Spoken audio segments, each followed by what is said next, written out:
دربار میں حاضر ہے ایک بندہ آوارہ،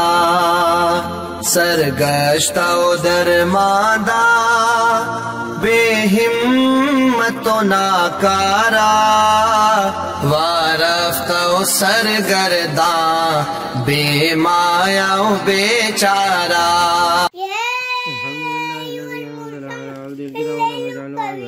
قيما لينذر بأسا شديدا من لدنه ويبشر المؤمنين الذين يعملون الصالحات أن لهم حسنة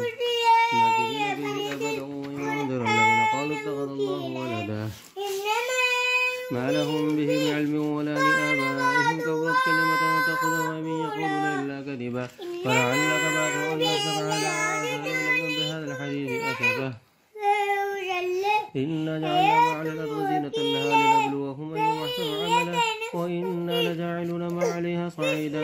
جرزا أم حسبت أن أصحاب الكهف والرقيم كانوا من آياتنا عجبا إذ أوى الفتية إلى الكهف فقالوا ربنا آتنا من لدنك رحمة وهيئ لنا من أمرنا رشدا فضربنا على آذانهم في الكهف سنين عددا ثم بعثناهم لنعلم أي الحزبين أحصى لما لبثوا أمدا نحن نقص عليك نبأهم بالحق إنهم فتية آمنوا بربهم وزدناهم هدى وربطنا على قلوب القوم فقالوا ربنا رب السماوات والأرض لن ندعو من دونه إلها لقد قلنا إذا شقطا هؤلاء قوم ووضع الكتاب يقول يا ولدنا ما لهذا الكتاب لا يغادر صغيرة ولا كبيرة إلا أحصاها ووجدوا ما عملوا حاضرا ولا يظلم ربك أحدا وإذ قلنا للملائكة اسجدوا لآدم فسجدوا إلا إبليس كان من الجن ففسق عن أمر ربه أفتتخذونه وذريته من أمرهم وعد بئس للظالمين بدلا ما أشهدتم خلق السماوات والأرض ثم اتخذ المؤمنين عبدا ويوم يقول نادوا شركاء الذين زعمتم فدعوهم ولم يستجيبوا لهم وجعلنا بينكم موبقا ورأى المجرمون النار فظنوا أنهم واقعوها فلم يجدوا عنها ولدا فعسى ربي أن يؤتيني خيرا من جنة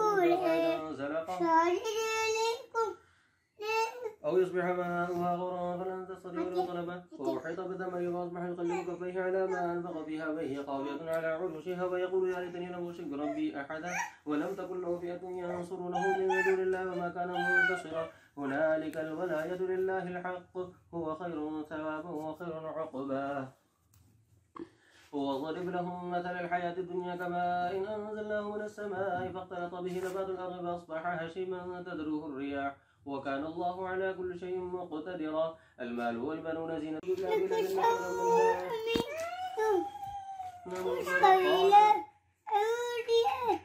وكفرت بالذي خلقك من تراب ثم من نطفة